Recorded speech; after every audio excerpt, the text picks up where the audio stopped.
press and peel paper. And what has been done here is I've taken the circuitry and put it in a package called Ðiều board layout editor and printed it with a laser printer to this emulsion paper. Drawings or board layouts.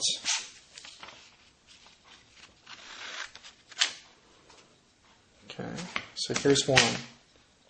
The idea is to take this diagram and place it on some of this copper-clad circuit board material. So we're going to cut an area out of this larger piece of copper. To cut the copper-clad material, we're going to use a coping saw. This is actually a jeweler's saw, so it's got a very fine blade on it.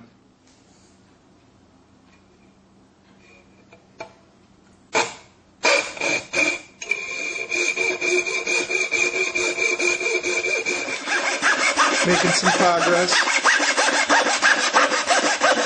It's really a touchy thing, getting your groove going here. All right.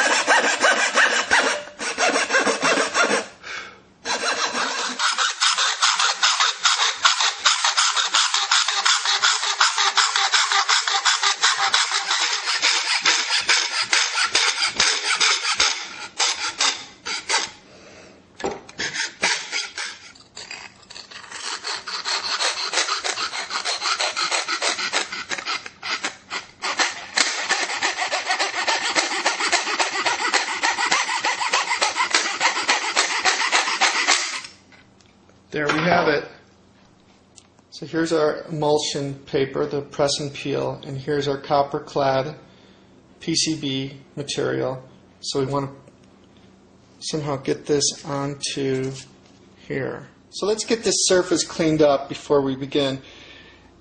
I've got some very fine steel wool here, and I'm going to just shine up the surface of this to get rid of any remaining oxidation or markings that I might have. So the copper's been cleaned up with the steel wool. We have our board layout on our peel and press material. So the next step is to transfer the image from here onto the board. So to do that, since the material is called peel and press, you're probably not surprised to learn that we're going to use an iron to press it onto the copper. And I've got it set at about polyester. The idea is to get the temperature of the iron somewhere between 275 degrees and 325 degrees Fahrenheit.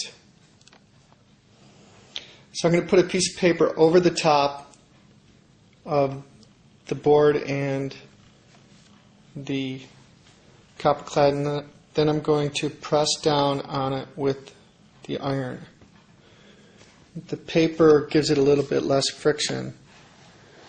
Now, here's the part where we're actually doing the transfer. And the idea is to get the temperature of the copper up to about the temperature of the iron. So it'll take a little bit of time to do this. Do not use the steam setting on the iron.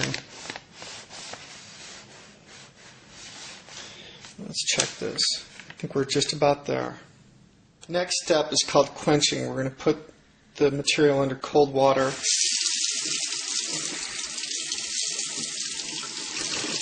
And then we peel it off. And here's the beginning of a PCB. Okay, so the next part, we're going to be drilling holes into the material with this Dremel bit. It's a 63 or a 57. It's a very small drill bit.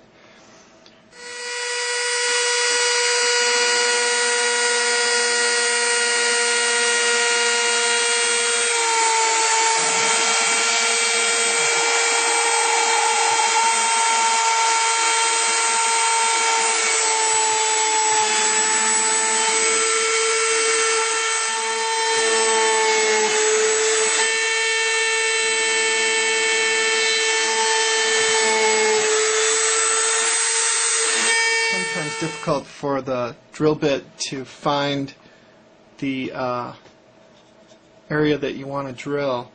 So by using a punch like this, we can give it a little hint. So let's see if we're any faster with these punch hints.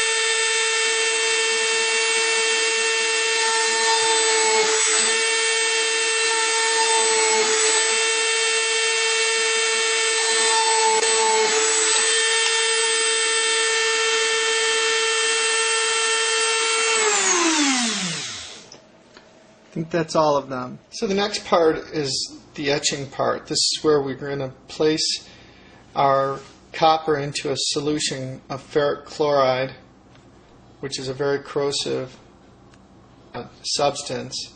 And to protect myself, I've got some goggles and some rubber gloves. So the ferric chloride apparently works a little bit better if it's in a warm solution. So I've got a porcelain bowl sitting in a pool of water on top of a frying pan on my stove. So I'm going to pour ferric chloride into the bowl.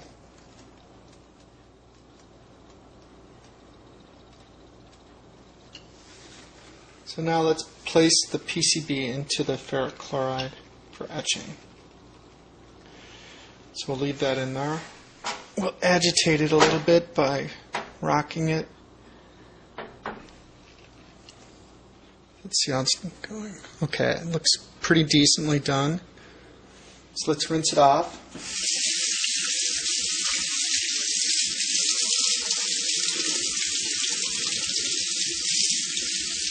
see what we have. Looking pretty good. So now we just have to use some steel wool and get the etchant off the PCB. So let's have a shot at that. So start cleaning this.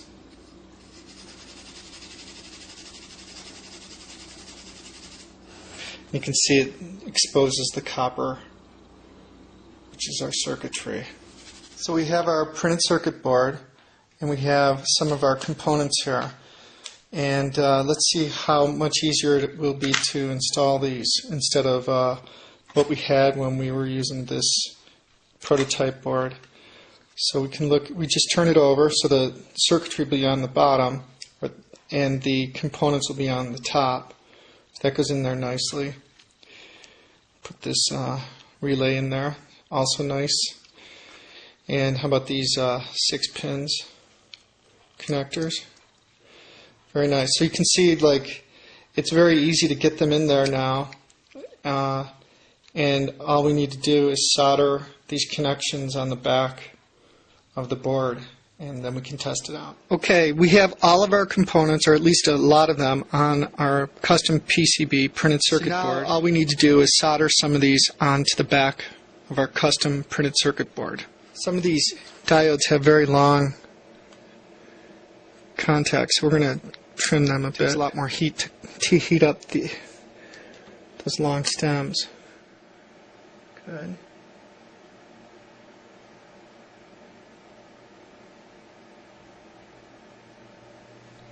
Okay, so take a little bit of time. Great, so we've soldered a number of these pins, and we have some trails that need to be modified.